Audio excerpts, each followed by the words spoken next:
우리는 몇 주 동안 천국 비유에 관한 말씀을 살펴보고 있는데요. 오늘은 천국 비유 가운데 세 번째 시간으로 양과 염소에 관한 비유입니다. 이 말씀을 우리가 오늘 함께 지금 읽었는데, 이 말씀을 읽는 동안에 그것도 이 말씀을 가지고 여러분들이 성경 공부했을 때, 또 이 말씀으로 설교를 들었을 때를 한번 기억해 보시면은, 이 말씀은 지극히 작은 자 하나, 즉 줄인 자, 목마른 자, 나그네 된 자, 헐벗은 자, 병든 자, 옥에 갇힌 자, 이런 자들을 도와주라는 그런 말씀으로 우리를 이해가 하게 됩니다. 그리고 나 자신이 이렇게 지극히 작은 자를 돕지 않은 것에 대해서 회개하게 되고, 남은 인생 동안 이런 일들을 함으로 말미암아, 그래서 주님의 심판 때에 그때 오른편에 선자, 복받을 자, 칭찬받는 그런 사람이 되어야 되겠다 하는 이런 결단으로 받아들이게 됩니다. 근데 이런 식으로 이 본문을 해석하게 된다면은, 적용하게 된다면 25장 전체를 통하여서 주시는 주님의 그 교훈 메시지에 대해서, 그 기쁘신 뜻과 핵심적인 그런 부분에 대해서 이렇게 약간 벗어나는 그런 경향이 있습니다. 자, 25장 1절, 오늘 25장 마무리하는데요. 25장 1절을 어떻게 시작하는지 앞에 화면을 보십시오. 어떻게 시작합니까? 그때의 천국은 마치, 영어로도 되어 있는데요. 영어 성경에 보면은 명확하게 볼 수 있습니다. 천국은 마치 이런 것과 같다. 천국을 잘 이해하도록 하기 위하여서 예수님께서 세 가지 비유로 말씀하셨는데, 그 첫 번째 비유가 열처녀의 비유입니다. 두 번째 비유가 이 달란트의 비유인 것을 우리가 지난주에 살펴봤는데요. 지난주에 달란트 비유 설교 제목이 뭐죠? 착하고 충성된 종이 되자, 이것이 아니었죠. 주인의 즐거움에 참여할 자, 우리에게 맡겨준 재능, 물질, 시간, 이런 것을 최선을 다해서 충성할 때 주인에게 충성된 종이 된다. 그래서 이러한 일에 충성된 종으로 살자, 이런 의미보다는 이 본문의 말씀은 주님에 대한 나의 신뢰, 믿음, 또 주님과 좋은 관계를 맺는 것이 중요하다는 것. 하나님이 어떠한 분이신가, 하나님께서 나를 위하여서 무슨 일을 하셨는가, 이런 것을 잘 알 때에 내가 그 은혜에 감사하여서 충성하고 주의 일을 열심히 하게 된다는 겁니다.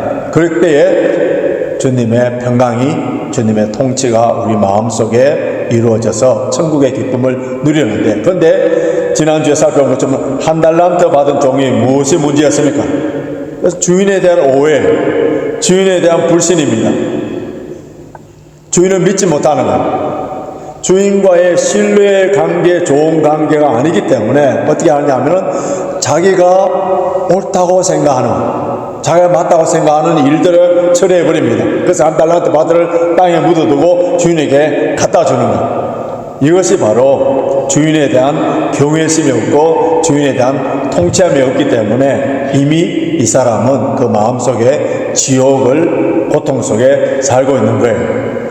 오늘 우리가 읽은 이 양과 염소의 비유의 말씀도 천국이 어떠한 것인가, 그것을 예수님께서 가르쳐 주시는 말씀이기 때문에 내가 선하게 살아야 된다, 도덕적인, 윤리적인, 실천적인 그런 초점에만 맞추게 되면 비유의 본질과 핵심을 벗어나게 됩니다.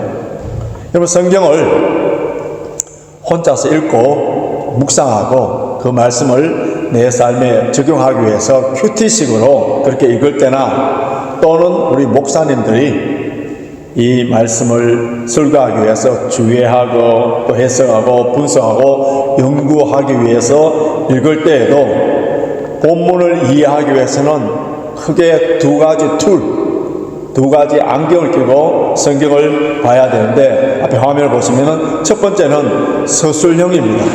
영어로 indicative인데요. 두 번째는 명령형 임페라티브입니다.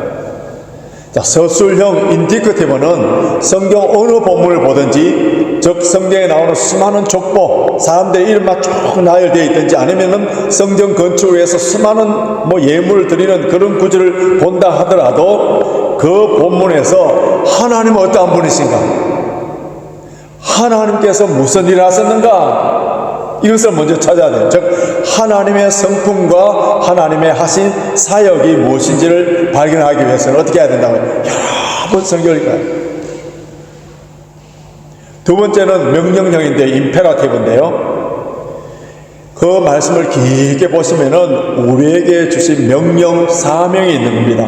우리가 해야 될 일이 무엇인가를 발견해놔야 돼요. 그렇기 때문에 성경 본문 어느 본문을 보든 간에 인디커티브와 임페라티브, to be와 to do의 문제를 가지고 고민하면서 봐야 됩니다. 쉬운 예를 들자면은 요한일서 4장 8절 보면은 하나님은 사랑이시라. 이건 뭡니까? 서술형이에요. 하나님이 사랑이시기 때문에 우리를 구원하여 주시고 우리 삶을 인도하시고 끝까지 책임져 주시기 때문에 염려하지 말고 기도하면서 주를 따라가라, 감사하면서 살아라, 그런 말씀이지만은, 그런데 마태복음 22장 37절에서 40절 보시면은 예수께서 내 마음을 다하고 목숨을 다하고 뜻을 다하여 주 너희 하나님을 사랑하라. 그리고 뭡니까? 내 이웃을 내 몸같이 사랑하라. 이건 뭐예요? 명령형이에요. 명령형. 우리에게 주신 명령이에요. 그때 이 말씀에 순종하고 따라야 되는 거예요. 근데 많은 목사님들의 설교를 이렇게 분석해 보면은 어떤 목사님들의 설교는 서술형에 치우쳐져 있는 그런 목사님이 있습니다. 하나님의 은혜, 사랑, 하나님께 하신 일들에 대해서 집중적으로 설교 가운데 말씀합니다. 그러면 무엇이 약해져 버리냐 하면은 우리의 사명, 즉 윤리적인 삶, 경건의 훈련, 죄와 함께 싸우는, 피 흘리기까지 싸워야 되는 그런 거에 대해서 약해지고 심하게 되면 도덕 폐기론자와 같은 그런 이단에 빠질 수 있는 그런 위험이 있습니다. 그런데 또 어떤 목사님의 설교를 들어보면 이 서술형은 너무 약해요. 그래서 명령형에만 강조합니다. 이렇게 살아라, 마치 율법적으로 선포를 합니다. 초등학교 교장 선생님처럼 군시하고 꾸지람하고 책망하고 우리가 해야 될 의무만 강조하고, 그러면 이런 설교만 매주마다 듣는 사람들은 설교가 어떻게 됩니까? 굉장히 부담이 되는 거예요. 오늘도 우리 교회 가 목사님이 뭐라고 나무라 하실까? 죄를 지적하고 말씀을 통하여서 일주일 동안 힘겹게 살고 이렇게 와서 주의 말씀을 통하여서 위로받고 좀 격려받고 싶은데 주일마다 죄를 지적하고 책망하고 그 실컷 책망만 듣고 나니까 실패자 의식을 가지게 되고 주일날 교회 문을 열고 나갈 때 나는 왜 이렇게 살까 하며 실망하면서 가는 그런 경우들이 있습니다. 은혜와 사명, 기쁨과 책임, 이것을 균형을 갖추는 것이 아주 중요한데요, 로마서나 에베소서를 보면은 앞부분은 교리에 관한 부분이고 뒷부분은 윤리적인 실천적인 부분이 나옵니다. 앞부분에 보면은 하나님이 누구신지, 우리를 구원하시기 위해서 하나님께서 무슨 일을 하셨는지 그런 내용들이 집중적으로 나오고요, 후반 부분에서는 이런 하나님의 은혜와 사랑으로 구원받은 하나님의 자녀들은 어떻게 살아야 되는 실천적인 부분, 성도들에 있어서 사명, 윤리적인 그러한 부분들이 기록되어 있어요. 하나님의 은혜를 받았다면은 그 은혜에 반응하는, 하나님 기쁘시게 해드리는 그런 삶을 살아야 된다는 것을 강조하기 때문에 성경을 통해서 하나님의 은혜와 그리고 우리의 사명, 인디커티브와 임페러티브, 서술형과 명령형, 아름다운 조화를 이루어야 됩니다.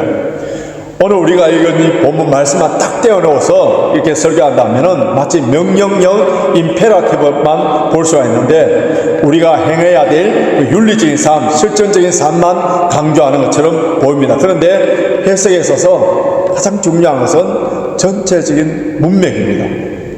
그 문맥 속에서 봐야 되는데 25장 전체는요, 천국에 관한 비유의 말씀이에요. 자, 오늘 31절 32절 한번 보시기 바랍니다.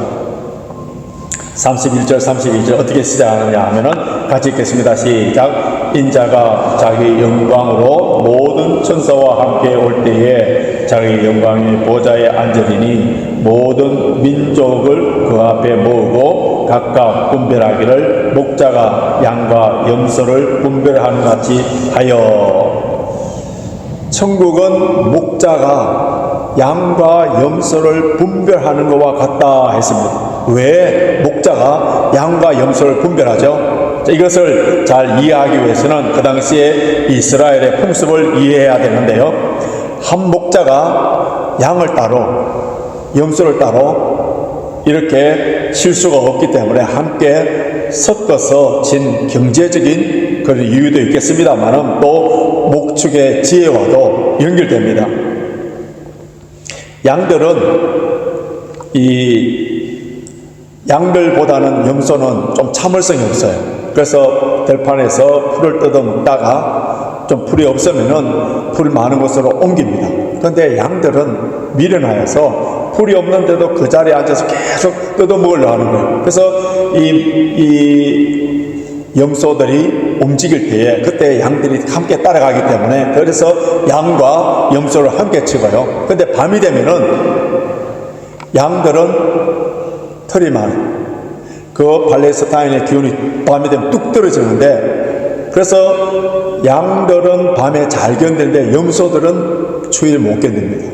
그래서 염소들을 우리에 다 안으로 넣고 다 분배해서 넣고 그 다음에 양들을 주위에 이렇게 갖다 놓는 그것이 목자의 하는 일이에요. 그렇기 때문에 낮에는 함께 섞여서 치다가 밤이 되면은 양들과 염소를 분별하는 이 평범한 사건, 일상에서 일어나는 이 일들을 갖고 예수님께서 천국에 대한 비유, 마지막 심판 때에 이렇게 분별하는 그러한 비밀을 가르쳐 주신 거예요. 자, 31절 보시면은 인자가 자기의 영광으로 모든 천사와 함께 올 때에 인자가 자기의 영광, 또 비유에서는 왕이라 했는데 왕이 최종 심판의 날 그때에 오른편에 있는 자들에게 그들에게 누구인지를 명확하게 말씀합니다. 자, 여기에 34절 핵심 구절 34절 보십시오.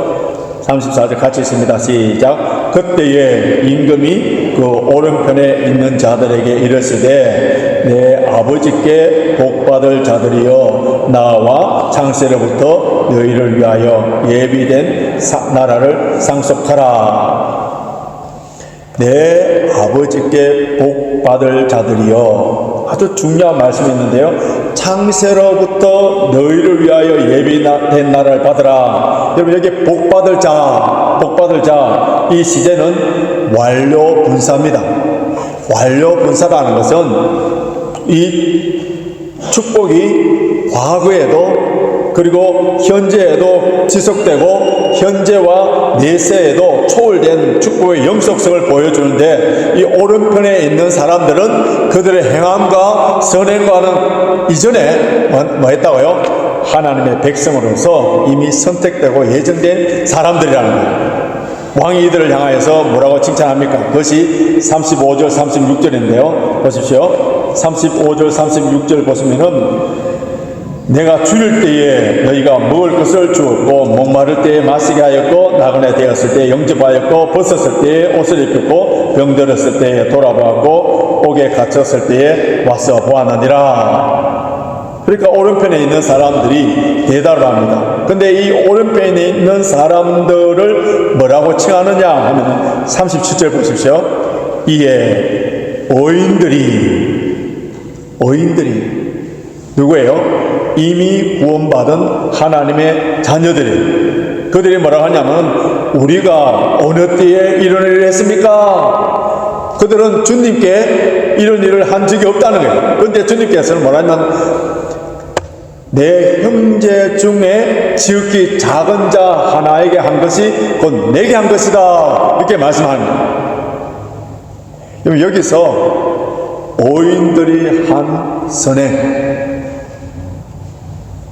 중요한 사실이 하나 있는데요. 누구에게 했느냐?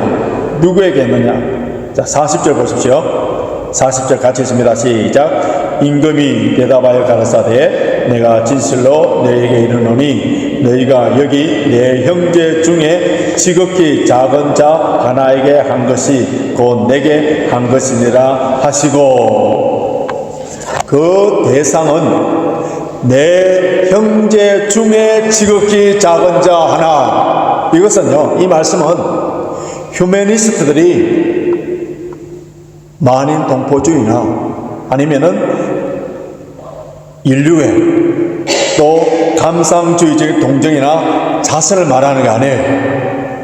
우리 길거리에 가면은 노숙자 홈레스들 얼마나 많습니까? 또 전쟁 난민들도 많고요. 후진국에 가난한 사람들, 이런 일반적인 도움이 필요한 그런 사람 중에 하나를 돕는 것을 말하는 거 아니에요. 신명기 15장 11절 보면 땅에는 언제든지 가난한 자가 거치지 아니한다고 말씀하고요. 마태복음 26장 11절 보면 예수님께서는 가난한 자들은 항상 너희와 함께 있거니와, 이런 가난한 일반적인 가난한 자를 도와야 줘야 되는 것도 우리 성도의 의무예요. 그런데 오늘 본문에서 내 형제 중에 지극히 가난한 자, 그것은 오늘 일반적인 가난한 사람들, 모든 사람들 중에 도와줘야 될 이런 사람들을 이야기하는 것이 아니고요. 여기서 중요한 것은 내 형제 중에 지극히 가난한 자. 그럼 여기에서 형제가 누구냐? 본문에서는 일반적인 가난한 사람들 중에 하나가 아니고요. 다른 성경 본문에는 일반적으로 가난한 사람들 중에 하나로 이야기하고 있습니다만, 오늘 이 본문에는 내 형제 중에 지극히 가난한 자, 그 형제가 누군지 아세요? 예수님께서 마태복음 12장 50절에 내 형제가 누구인지를 명하게 밝혀놨습니다. 함께 읽겠습니다. 시작. 누구든지 하늘에 계신 내 아버지의 뜻대로 하는 자가 내 형제요 자매요 모친이니라. 그러면은 형제 중에 지극히 작은 자 하나라는 것은 그 당시에 복음을 전하는 전도자들, 제자들, 복음 때문에 헐벗고 굶주리고 감옥 가고 병든 핍박당하는 이런 자들, 그 당시에 복음을 전하면은 그 사회에서 추방을 당합니다. 불신 가족에서부터 추방도 당하고요, 직장도 잃어버리고 쫓겨납니다. 이런 순회 전도자들, 복음을 전하는 자들, 이런 사람들을 잘 돌봐준 사람이 있는데 요한 3서에 나오는 가룟 장로예요. 사도 요한은 가룟을 향해서 뭐라고 했는지 우리 요한 3서 1장 5절을 같이 읽습니다. 시작. 사랑하는 자여, 내가 무엇이든지 형제 곧 나그네 된 자들에게 행한 것은 신실한 일이니. 형제, 그 형제가 누구라고요? 나그네 된 자, 순회 전도자, 복음을 전하는 자, 이런 자들을 가룟 장로는 잘 돌봤다는 거예요. 복음을 전함으로 말미암아 실제적으로 오늘 본문에 나오는 이런 모든 고난을 다 겪은 사람이 있는데, 그것이 사도 바울이에요. 고린도후서 11장 23절에서 27절 한번 봐보세요. 앞에 보시면 같이 읽겠습니다. 시작. 내가 수고를 넘치도록 하고 옥에 갇히기도 더 많이 하고 매도 수없이 맞고 여러 번 죽을 뻔하였으니 유대인들에게 40에 하나 감한 매를 5번 맞았으며 3번 태장으로 맞고 1번 도렐로 맞고 3번 파선하였는데 일주야를 기품에서 지냈으며 여러 번 여행에 강의 위험에 강도의 위험에 동족의 위험과 이방인의 위험과 시내의 위험과 강야의 위험과 바다의 위험과 거짓 형제 중에 위험을 당하고 또 수고하며 애쓰고 여러 번 자지 못하고 줄이며 목마르고 여러 번 굶고 춥고 헐벗었느라. 그때나 지금이나 복음 때문에 고난을 당하고 핍박당하는 그런 사람들이 많이 있는 거예요. 이런 사람들을 돕는 것을 주님께서 뭐라 한다고요? 주님께 한 것이라는 거예요. 복음을 전하는 자들 잘 영접했다. 그 말은 뭐냐 하면은 그 사람이 이미 복음을 영접한 자들이라는 거예요. 복음이 너무 소중하기 때문에 복음 전하는 자를 소중히 여기라는 거예요. 하나님의 나라는 추상적이거나 관념적이 아니라 구체적으로 우리 일상적인 삶에서 사랑을 실천함으로 말미암아 하나님의 통치를 받음으로 그 기쁨을 누리는 거예요. 그래서 떼제 찬송 가운데에 사랑의 나눔이 있는 곳에 하나님께서 계시도다. 그럼 이번 한 주간에 하나님의 임재와 하나님의 통치와 말할 수 없는 기쁨과 감격을 누리려면 사랑을 나누. 누구에게? 복음을 전하는 자에게. 주의 형제 자매들에게 사랑을 나눌 때에 그곳에 성령의 역사를 체험하게 됩니다. 본문 말씀은 천국에 들어가기 위해서 우리가 이렇게 하라는 말씀이 아니에요. 이미 천국 백성 된 사람들에게 주님께서 주시는 그 놀라우신 은혜에 감격하여서 이런 일들을 할 때에 어떻게 한다고요? 주님께서 다 기억하신다. 다 기억하신다. 주님의 이름을 위하여, 주의 몸된 교회를 위하여서, 주의 자녀들을 위하여서 내가 행한 선한 일들, 비록 작은 일처럼 보여서 나도 잊어버렸지만 그러나 하나님께서는 다 기억하고 갚아주신다는 거예요. 우리가 사랑을 베풀 때에 감사하다는 인사도 못 받을 때가 있습니다. 선행을 베풀 때에 당장 열매가 없을 때가 있어요. 마치 밑 빠진 독에 물을 붓는 것처럼, 마치 헛수고하는 것처럼 그렇게 보일 때도 있습니다. 그래도 어떻게 괜찮다. 왜요? 하나님께서 다 기억하고 계신다는 거예요. 이런 의인들에게 하나님께서 어떤 상급이 마련되었다 했습니다. 46절 보시면은 저희는 영벌에 의인들은 영생에 들어가리라 하시니라.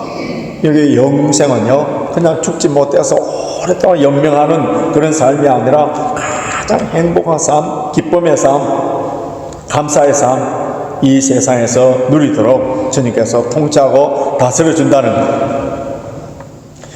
지금까지 양과 염소의 비유를 통해서 서술형 형태의 말씀을 살펴봤는데요. 이 말씀을 볼 때 서술형으로 한쪽에만 이해하면은 온전한 전체적인 이해가 다 되지 않는데요. 우리에게 주신 명령, 도전, 사명도 있습니다. 자, 오른쪽에 있는 양들처럼 사는 일, 이런 일들을 계속 해 나가라는 거예요. 선을 행하면서 어떻게 하라고요? 낙심하지 말라는 거예요. 우리가 씨를 뿌리게 되면은 싹이 나고 열매 맺게 해주시는 분은 하나님이십니다. 로버트 풀건 목사님이 지으신 내가 알아야 할 모든 것은 유치원에서 배웠다, 이런 책 제목처럼요, 이미 유치원에서 배운 것들을 우리가 잘 실천함으로 말미암아 신앙생활에 있어서 승리적인 삶을 살 수 있는데요. 유치원에서 무엇을 배웁니까? 무엇이든지 나누어 가져라, 정정당당하게 행동하라, 남을 때리지 말라, 남의 마음을 상하게 했을 때 미안하도 하라, 이런 말들은 참 간단한 말이에요. 박사학위를 몇 개 받고 그리고 5개 국어를 능통하게 하는 유능한 사람이 아주 좋은 직장을 취직되어서 출근한 첫날 교통사고로 죽었는데요. 그가 죽은 이유가 간단합니다. 육교 및 무단 횡단하다가 교통사고로 죽었습니다. 유치원에서 배운 것을 잘 실천하지 못하기 때문에 사고를 당한 거예요. 우리 신앙생활도 마찬가지입니다. 예수님께서 우리에게 주신 하나님의 말씀이 얼마나 간단합니까? 유치부 아이들도, 지금 주일학교에서 배우고 있는 유치부 아이들도 다 아는 내용, 하나님을 사랑하고 이웃을 사랑하라. 여러분, 이것이 무슨 신학적으로 교리적으로 뭐 복잡합니까? 이 간단한 진리의 말씀을 실천하지 못하는 것이 우리의 모습이지 않습니까? 세상에서 가장 긴 거리가 어디라고 했습니까? 머리에서 가슴까지 오는 거리. 머리를 다 알고 있지 않습니까? 어릴 적부터 다 배웠어요. 수많은 설교를 통해서 다 알고 있습니다. 그런데 가슴으로 내려와서 실천하지 못하는 것, 삶으로 엮어내지 못하는 것, 이 거리가 일평생 걸리는 사람들이 얼마나 많습니까? 내 형제 중에 지극히 작은 자 하나에게 죽게 대하듯이 사랑하는 자, 이런 사람들이 누구라고요? 천국을 누리고 있는 자라.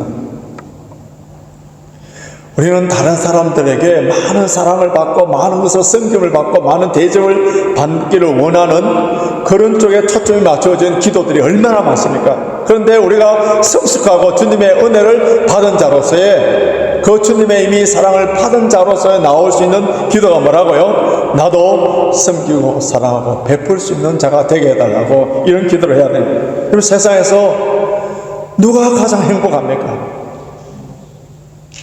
누가 천국에서 가장 큰 상을 받습니다. 누가 천국에서 가장 큰 자예요? 베풀며 섬기는 자. 그래서 예수님께서는 주는 것이 받는 것보다 복이 있다. 누가 복된 자라고요? 주는 자, 주는 자. 원래 노벨 문학상을 탄 사람은 헝가리 소설가 클로스너 호르크의 라슬러인데요. 근데 1946년도 노벨 문학상을 탄 독일계 스위스 사람 헤르만 헤세가 있는데, 그가 쓴 오거스투스라는 그 작품 속에 이런 이야기가 있습니다.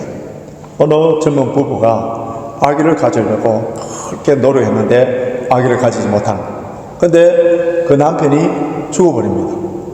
죽은 후에 엘리자벳의 그 아내 뱃속에 아기가 지금 자라고 있는 것을 깨닫게 됩니다. 근데 그날 밤에 아주 신비한 노인이 나타나서 이 아이를 위하여 한 가지 소원을 빌어라. 그러면 들어주겠다.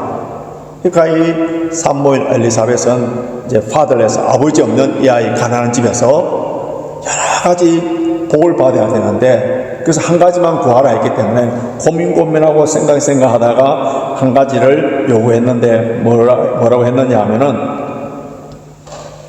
이 사람은, 우리 아이는 모든 사람에게 사랑을 받는 아이가 되게 해주세요. 여러분, 우리 모든 자녀들에게 부모들이 이렇게 기도하지 않습니까? 그래서 그 노인은 오케이, 그렇게 해주겠다. 그렇게 해서 그 아이는 모든 엄마의 사랑, 그 다음 선생님의 사랑, 주위에 있는 사람, 모든 사랑 충분하게 받고 사랑. 노년이 되었을 때에 그 많은 사랑을 받고 살았는데 그 인생이 너무 미져, 너무 불행한 거예요. 그때 다시 그 노인이 찾아와서 묻습니다. 오거스투스, 너의 인생은 행복했느냐 하니까 아닙니다. 내 마음은 너무 허전합니다. 공허합니다. 외롭습니다. 할 수만 있다면 새로운 축복을 주십시오. 섬김을 받으며 살지 않고 섬기면서 할 수 있도록, 도움을 받지 않고 남의 도와주면서 할 수 있도록, 대접받기보다는 대접하며 살 수 있도록 해 주십시오.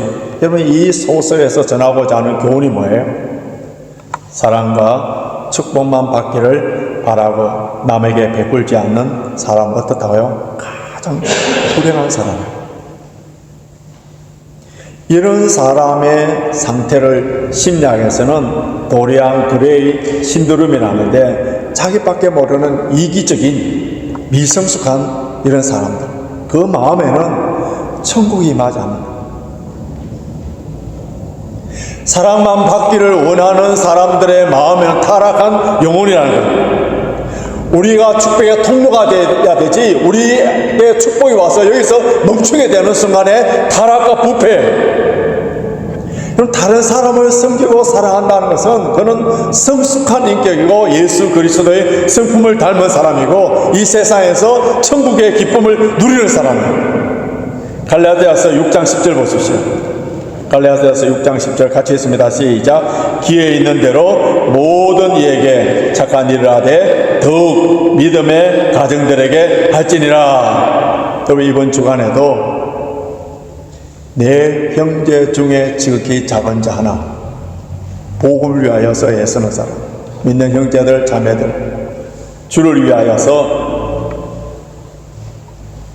오늘 또 핍박당하는 그런 사람들을 위하여서 선행을 베풀 때 주님께서 기억하여 주시고 그 선한 일로 인하여서 복을 받을 뿐만 아니라 이 세상에서 천국의 기쁨을 누리고 주님께 칭찬받는다는 사실을 깨닫고 이미 우리에게 많은 은혜와 복을 받은 자로서의 그 천국의 기쁨을 누릴 수 있는 비결을 우리에게 가르쳐 주셨기 때문에 우리에게 모든 성도들은 오늘 본문에서 왼편에 있는 염소에 관해서는 제가 한마디도 언급하지 않았습니다. 그 이유가 있습니다. 우리 교회 성도들 가운데는 왼편에 서는 자가 한 명도 없는 줄 믿기 때문에 모두 오른편에서 주님께 칭찬받고 천국의 기쁨을 누리는 이번 한 주간의 삶이 되시길 주님의 이름으로 축원합니다.